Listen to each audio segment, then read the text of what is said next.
Bismillahirrahmanirrahim. Assalamualaikum warahmatullahi wabarakatuh. Alhamdulillahi rabbil alamin.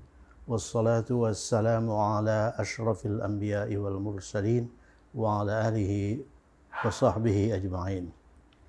Alhamdulillah, kita sampai di edisi 39. Edisi 39.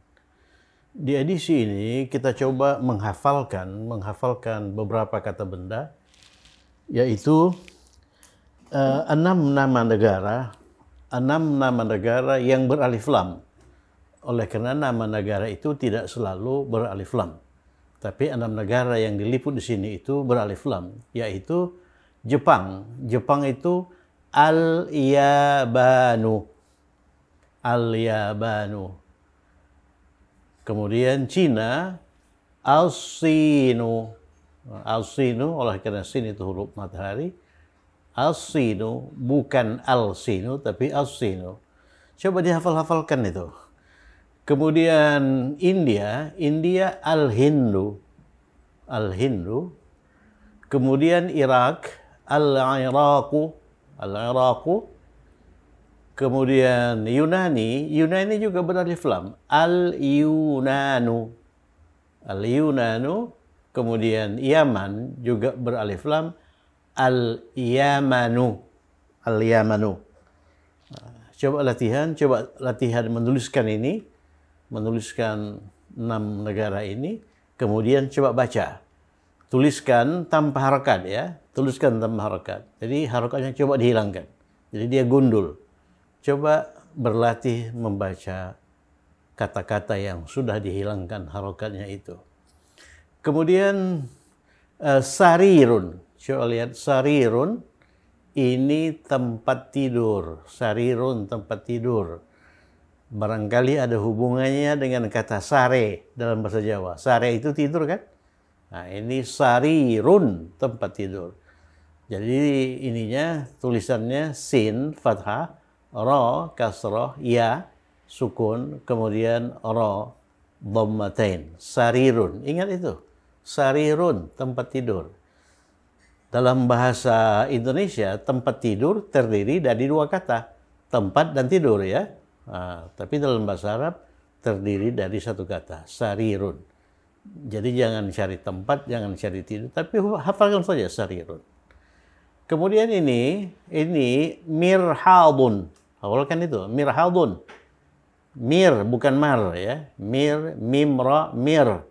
Hadun, ini dhat. Mirhadun itu toilet. Ya, toilet. Kemudian kamar mandi. Dalam bahasa Indonesia, kamar mandi terdiri dari 2 kata, tapi dalam bahasa Arab terdiri dari 1 kata. Hammamun. Hammamun. Mim yang pertama bertasydid, fathah, hammamun. Ya. Kemudian langit, samaun. Samaun langit. Kemudian ruang kelas, faslun. Faslun. Ruang kelas, faslun. Kita masuk dari babun, pintu. Begitu lewat pintu, kita langsung berada di faslun. Nah, makanya dalam penulisan, bab itu pintu masuk, kemudian pasal 1, pasal 2, pasal 3. Ya. Kemudian dukanun. Dukanun itu toko. Terdiri dari dal, dhammah, kaf itu bertasydid, fathah, panjang dia, dukanun. Hafalkan itu, dukanun. Kemudian daftarun. Daftarun itu buku tulis. Daftarun itu buku tulis. Kemudian kursiyun.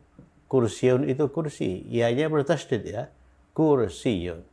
Jadi kalau kita hitung ada berapa kata? Di atas itu 6, 7, 8, 9, 10, 11, 12, 13, 14. 14 kata benda yang harus dihafalkan. Coba kita hafalkan. Jadi kalau kita belajar bahasa, kita harus kaya dengan kosakata. Kemudian kita juga harus kaya dengan aturan bahasa, gramatika. Nahwu shorab harus bagus, tapi itu saja tidak cukup. Kita harus punya banyak kosakata. Nah, berdasarkan itu dimunculkan latihan. Latihan ini perintahnya baca dan terjemahkan sebetulnya. Bukan terjemahkan saja, tapi baca dan terjemahkan. Baca dan terjemahkan. Baca dulu, kemudian baru terjemahkan. Nah, jadi kalau kita lihat ungkapan-ungkapan yang ada dalam soal itu semuanya tanpa harokat. Seperti ini tanpa harokat, ini juga tanpa harokat, ini juga tanpa harokat. Jadi kita berlatih membaca tulisan gundul, ya. Tulisan gundul. Kita mulai dari yang mudah-mudah dulu. Kita mulai dari prasa dulu. Baru nanti kita merambah ke kalimat, ya kan? Nah, kalimat. Nomor 1, ini memang sudah diberi harokat. Ini min. Min itu apa? Min itu dari, ya kan? Kita sudah mempelajari 4 harful jar, yaitu min dari ila ke, ala di atas. Satu lagi apa? Satu lagi fi. Fi, di atau di dalam. Nah, di sini muncul, ini yang di garis bawah ini, itu ke harful jar, kata depan. Kata depan min dan kata depan ila. Kata depan min dan kata depan ila. Kemudian kata depan min ini diikuti oleh nama negara, Al-Yaban. Kemudian ila juga diikuti oleh nama negara, As-Sin. Ada satu hal yang perlu dicatat di sini. Min itu berakhir dengan sukun, ya kan? Min. Kemudian apabila min itu diikuti oleh alif lam, maka sukun ini diubah menjadi fathah. Ya, itu aturannya. Itu khusus berlaku untuk min saja. Ya, untuk min saja. Jadi minal. Min artinya dari. Al-yab, ini diberi harokat. Seandainya ini tidak diberi harokat, ini apa ini bacaannya ini? Ya ini. Al-yabanu. Al-yabanu. Jadi min, nun diubah menjadi fathah, jadi minal yabani.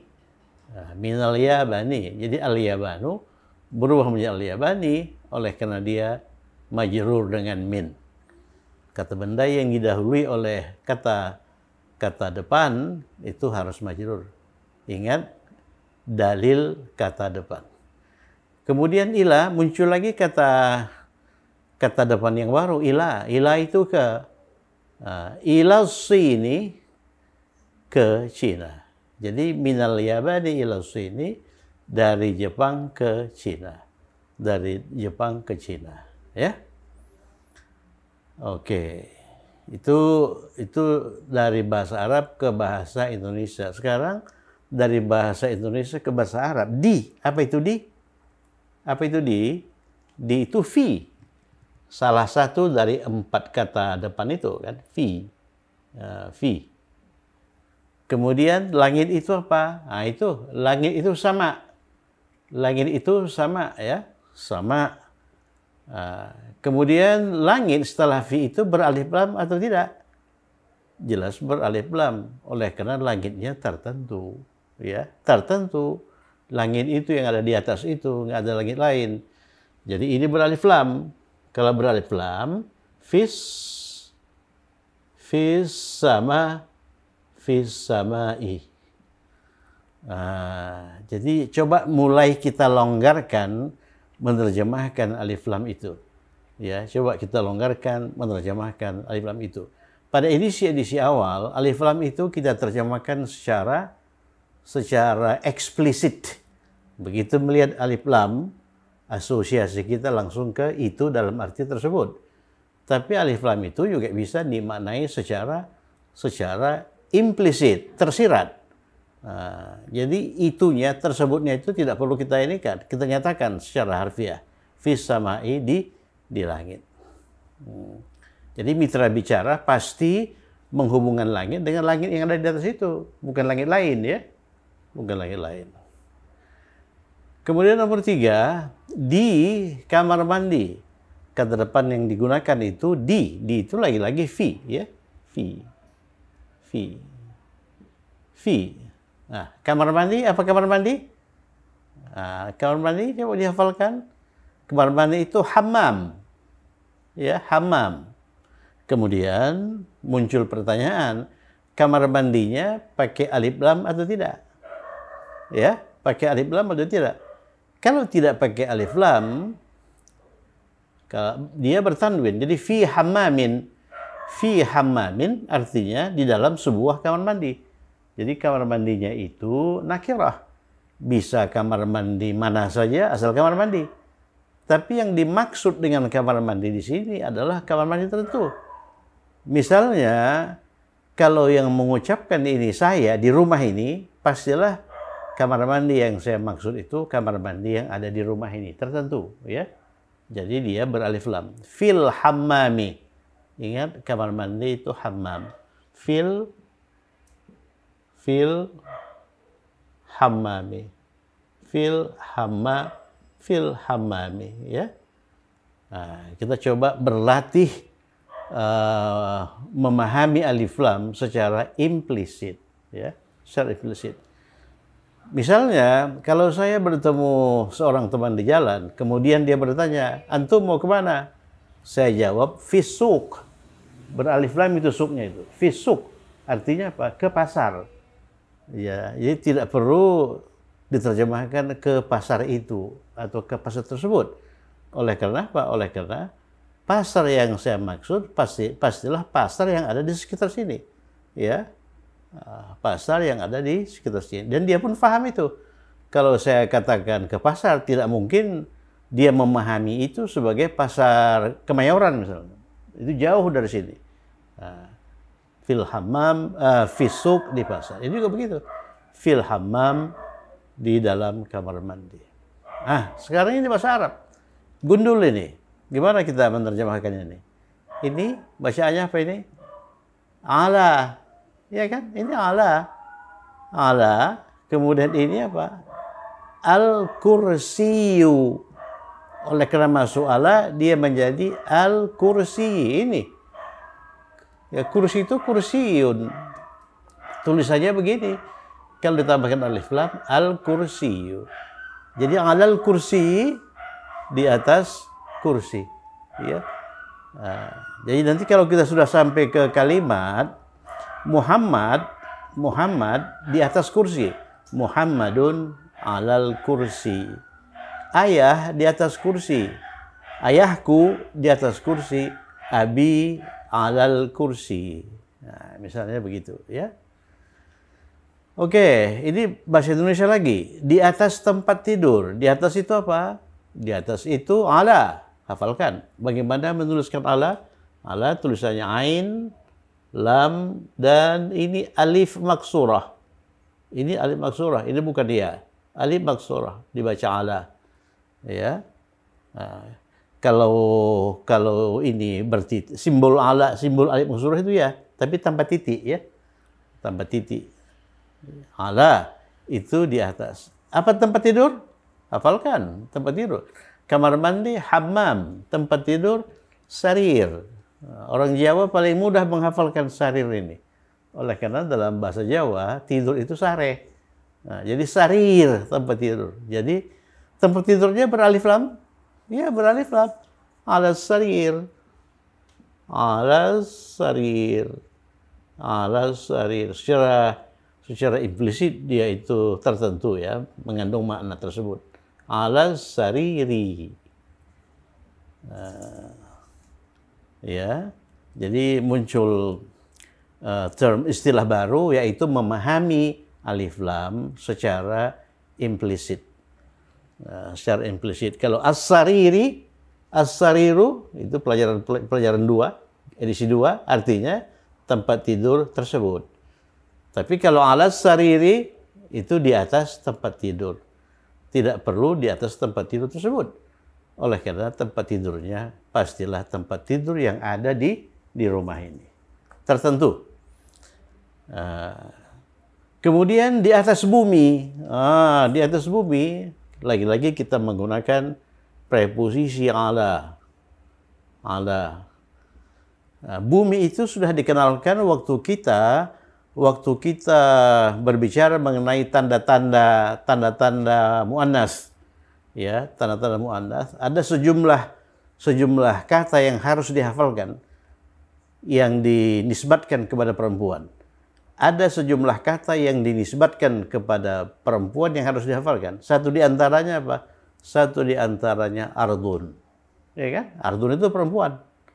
Bumi. Kemudian yang lain itu syamsun. Syamsun, matahari, perempuan. Narun, api, perempuan. Ya? Narun, api, perempuan. Angin, rihun, itu perempuan. Apakah buminya beralif lam? Ya, jelas. Oleh karena buminya tertentu. Alal ardi. Alal ardi. Alal ardi. Ya, tanpa disadari sebetulnya kita sudah berlatih membaca huruf-huruf kata-kata Arab tanpa harokat. Ya, tanpa harokat, ya. Alal ardi. Alal ardi. Jadi kalau kita sudah terbiasa dengan ala, kemudian kita disuruh atau kita situasi menghendaki kita menuliskan ala, kita cenderung menulis ala itu tanpa harokat. Ala tanpa harokat, ya. Tanpa harokat. Oleh karena kita sudah terbiasa dengan ala itu. Ya. Kemudian al-ardi pun cenderung kita tulis tanpa harokat. Nah, contoh lain, misalnya istilah tata bahasa mudzakkar. Mudzakkar itu cenderung kita tulis begini. Oleh karena kita sudah terbiasa ini dengan mudzakkar ini. Ya, tidak perlu kita tulis dengan harokat mudzakkarun, ya, mudzakkarun. Mudzakkarun. Jadi kita harus membiasakan diri membaca tulisan Arab tanpa harokat. Memang tulisan Arab itu tanpa harokat. Kita saja sebetulnya yang bukan orang Arab itu menulisnya dengan harokat. Kalau orang Arab itu menulis tanpa harokat. Tanpa harokat. Buku-buku yang ditulis dalam bahasa Arab itu tanpa harokat. Surat kabar tanpa harokat. Semuanya majalah tanpa harokat. Tapi mereka tahu membaca itu. Mengapa? Oleh karena mereka sudah terbiasa. Ya, sudah terbiasa. Alal ardi, di atas bumi. Nah ini tulisan Arab tanpa harokat. Gimana kita membacanya ini? Terdiri dari dua kata, ini dan ini. Ini kita baca apa? Ini kita baca fi. Jelas ya, fi. Fi itu salah satu dari 4 kata depan yang sedang kita pelajari sekarang. Kemudian ini gimana bacanya ini? Mim ro, ha, alif, dhot. Mim ro ini, makanya kalau kita sudah terbiasa dengan ini pasti kita baca mir, bukan mur, bukan mar. Ya, mir. Ini kita baca ha. Ini jelas ha ya, oleh karena ada alif ha. Nah, ini dhot, ini huruf tunggal di akhir, ini pastilah dun. Jadi al-mirha, oleh karena ada lam, al-mirhadu. Bentuk nakirahnya mirhadun. Apa mirhadun? Toilet. Toilet. Jadi fil mirhadi. Oleh karena kata depan berlakukan kaidah kata depan. Kata benda setelahnya harus majrur. Fil mirhadi. Artinya apa? Artinya di dalam toilet. Ke universitas. Ke universitas. Ke itu apa? Ke itu ilah. Ke itu ilah. Jadi kalau saya ketemu teman di jalan, kemudian dia bertanya, mau kemana antum? Saya jawab, saya sedang pergi ke universitas. Universitasnya tertentu atau tidak? Jelaslah tertentu. Universitas di mana saya belajar, ya kan? Jadi universitasnya itu pakai alif lam. Walaupun saya tidak mengatakan ke universitas itu, ya. Nah, jadi universitas apa? Apa universitas? Sudah beberapa kali muncul dalam latihan kita, dalam edisi kita. Jami'ah, ya. Jami'ah. Jami'ah. Jami'atun. Jami'atun. Jami'ah. Apakah jami'ah itu perempuan ya? Oleh karena dia berakhir dengan ta marbutah. Apakah jami'ah itu bisa diubah ke dalam bentuk mudzakkar? lihat dulu apakah jamiah itu profesi atau status. Jelas bukan ya. Kalau dosen itu profesi atau status, tapi kalau jamiah tidak. Jadi ini tidak bisa diubah ke dalam bentuk mudzakkar. Nah, seandainya bisa, maka bentuk mudzakkar dari jamiah itu apa? Ya hilangkan ta marbutah, ya kan? Hilangkan ta marbutah, jadi jami', jami. Nah, oleh karena ini tun, maka ini jami'un. Kebetulan jami'un itu punya makna. Walaupun jami'un itu bukan bentuk mudzakkar dari jami'ah, kan begitu kan? Kalau jami'un itu bentuk mudzakkar dari jami'ah, pastilah jami'un itu universitas laki-laki. Ya toh? Nggak ada itu universitas laki-laki. Kalau universitas untuk laki-laki itu ada. Tapi kalau universitas laki-laki nggak ada ya. Nah, kebetulan jami'un ini punya makna. Jami'un itu bermakna masjid raya, masjid jami', ya. Jadi masjid jami' itu merupakan kumpulan dari masjid-masjid kecil yang ada di sekitar situ. Di sekitar masjid jami' itu biasanya ada masjid-masjid kecil. Di masjid-masjid kecil itu diadakan sholat berjamaah. Tapi kalau sholat Jumat itu biasanya di sini di masjid jami', biasanya, ya. Jadi jami' itu masjid raya. Kalau jamiah itu universitas. Ya. Jadi terkesan bahwa ini jamiah ini perempuan ini memang perempuan itu pendidik pertama dalam kehidupan, ya. Jadi perempuan itu seharusnya lulusan universitas, ya. Nah. Oke. Jadi ke universitas dengan demikian fil jamiah. Ilal jami'ati. Tadi teman saya bertanya, antum mau kemana? Saya jawab ilal jami'ati. Ilal jami'ah. Artinya ke kampus. Ini saya sedang ke kampus ini. Oke, dari toko. Dari itu apa? Dari itu min. Hafalkan itu. Dari itu min. Huruf akhirnya sukun. Toko itu apa? Toko itu, coba lihat kosakata. Dukan. Dukan itu toko. Dukan. Kalau saya katakan dari toko, tentulah dari toko di mana saya biasa membeli barang-barang, ya, di toko itu. Toko langganan saya misalnya. Oleh karena itu toko itu beralif lam. Jadi min dukan dukani. Oleh karena min. Kemudian ingat kaidah tadi, apabila min itu diikuti oleh alif lam, maka sukun ini kita ubah menjadi fathah supaya bisa disambungkan bacaannya. Minat dukan. Kalau kita tidak ubah sukun di akhir kata min itu dengan fathah, maka membacanya terputus-putus. Min baru baca adukan. Tapi supaya bisa disambungkan bacaannya, ubah sukun yang pertama menjadi fathah.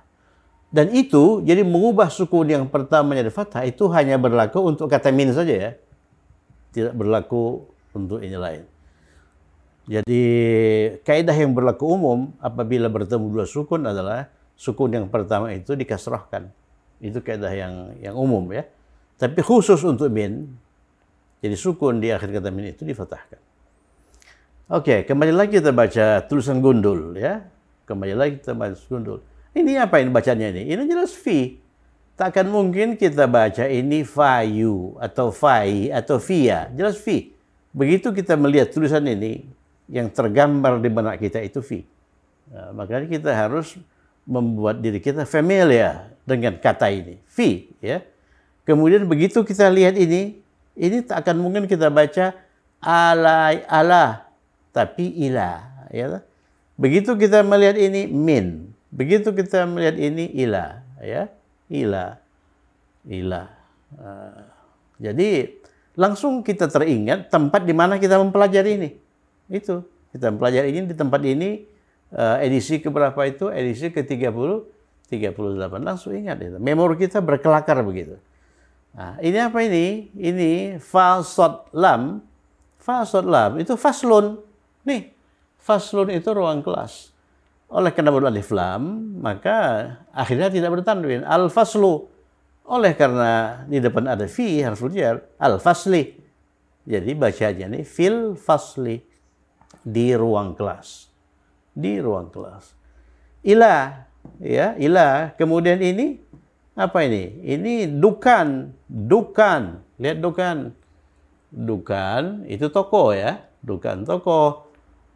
Kemudian ditambahi alif lam. Jadi, dukanun, begitu ditambahi alif lam, ad-dukanu. Kenapa bukan al-dukanu?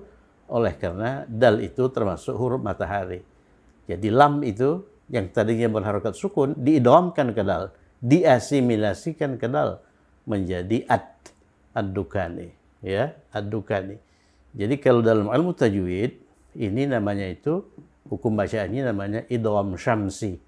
Idgham syamsi. Idgham syamsi.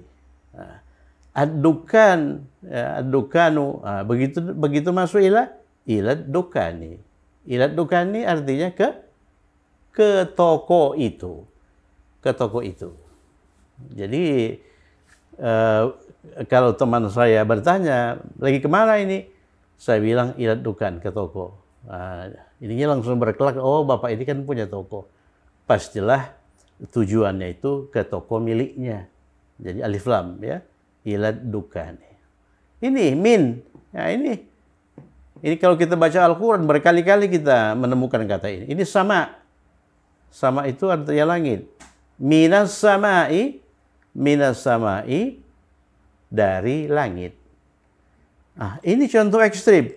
Ila plus tulisan. Begitu kita melihat tulisan ini, ya, ini langsung bisa kita baca Allah. Ya, Allah. Kenapa ini bisa langsung kita baca? Yang ini tidak. Oleh karena kita familiar dengan ini dan kita belum familiar dengan kata ini. Kita sudah familiar dengan kata Allah dan cara menuliskannya, kemudian kita belum familiar dengan kata dukan. Ya, buatlah diri dari kita itu familiar dengan ini, hafalkan. Hafalkan. Kalau kata Allah ini sering kita lihat. Begitu kita lewat masjid, kita lihat di atas menara masjid itu tulisan ini Allah, ya. Jadi ilallahi artinya kepada Allah. Nah, itulah prasakata depan bagian 2. Di sini dikenalkan ini kata benda yang harus dihafalkan. Kemudian di sini kita berlatih membaca tulisan-tulisan tanpa harokat atau membaca tulisan-tulisan gundul, ya. Kalau kita rajin, kalau kita punya keinginan yang kuat untuk mempelajari bahasa Arab ini, insya Allah, ya. Tapi kalau keinginan itu tipis atau bahkan tidak ada sama sekali, itulah yang menyebabkan kita sulit, ya, ini mempelajari ini. Ini bukan hal yang sulit dipelajari, bukan hal yang ini, ya, mudah sebetulnya, mudah. Oke, saya kira cukup sekian. Semoga bermanfaat. Tetap semangat. Assalamualaikum warahmatullahi wabarakatuh.